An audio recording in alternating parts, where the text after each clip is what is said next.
Барлықтарыңызға сәлем. Тауық етінен пирог әзірлейміз.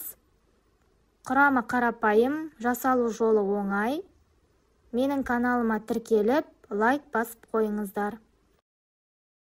Ерітілген сары майдың үстіне 3 ас қасық қаймақ саламыз. Одан соң 1 жұмыртқа салып, барлығын жақсылап араластырамыз. Және кішкене шымшым тұз қосамыз.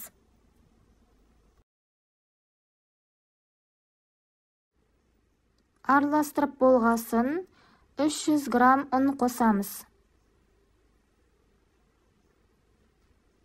Ұнды қосқанда барлығын бірден қоспай, бөліп қосуға болады.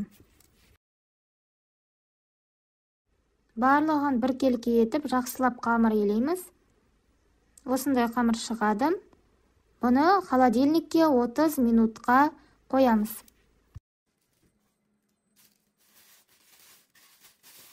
Оған дейін салмасын жасаймыз. Тауықтың төс еті, картоп, пияз және дәміне қарай тұз, бұрышын қосып араластырамыз. Қамырды алып, үлкен-кіші бөліктерге бөлеміз. Бір бөлігі үлкен, екінші бөлігі одан кішірек болуы керек. Үлкен бөлігін алып, оқтаумен жаямыз. Оны противенге орналастырып, ішіне салмасын саламыз.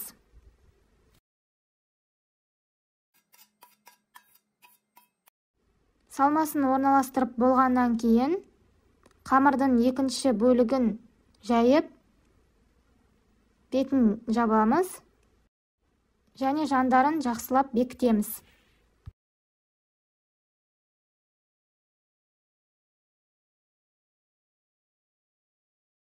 Видеода көрсетілгендей ортасын осылай жасаймыз. Және жұмыртқамен бетін жағамыз. 180 градуста 30 минут пісіріп аламыз. Осындай тауық етінен пирог дайын болады. Өте дәмді, жұп-жұмсақ. Ұнаса менің каналыма тіркеліп, лайк басып қойыңыздар.